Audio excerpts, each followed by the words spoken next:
base of support. You should be feeling a good amount of work already here in the shoulders, chest, and in the core. The body's very stable because of this wide base of support. Putting your feet closer together makes the exercise much more difficult, and it's on the entire body. Because you're decreasing that base of support, making the exercise more difficult, more muscles are working and firing to help you maintain balance in your core. Taking it even further, what we can do is take one leg and lift it up off the ground, putting it out to the side. And there you are.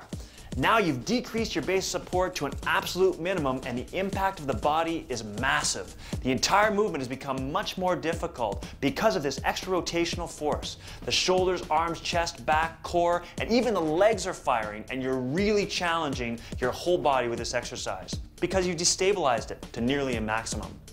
Just like movements from standing positions, ground-based exercises can also be made easier or harder by changing your start position. So let's bring it back to Doug and down to the ground, and we're going to shorten the TRX so the bottom of those foot cradles are at mid-calf level.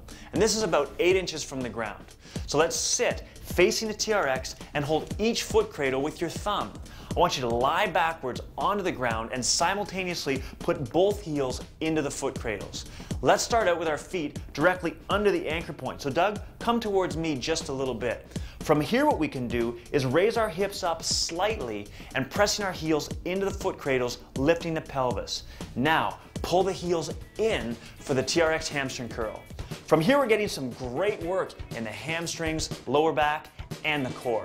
But you can make most floor exercises harder by positioning the body further away from the anchor point before starting the exercise. Let's sit up and move back about 6 inches beyond the anchor point and start that exercise again. This time, when we raise the hips up slightly off the ground with our heels in the foot cradles and lifting that pelvis, immediately, even before we start the exercise, we can feel the challenge is increased, and I think Doug would probably agree. And performing a few reps here in this position, the core and the lower body are exerting a lot more effort and energy to perform each movement. The same principle of your base of support are also applicable to ground-based exercises. Moving back to the initial position, Doug can perform the TRX hamstring curl, but this time with a wide base of support. He's going to put his arms out as wide as he can, pressing into the ground, and this is going to help stabilize his body. As he puts his arm onto his chest, his body destabilizes and his core muscles work a lot harder to complete the movement.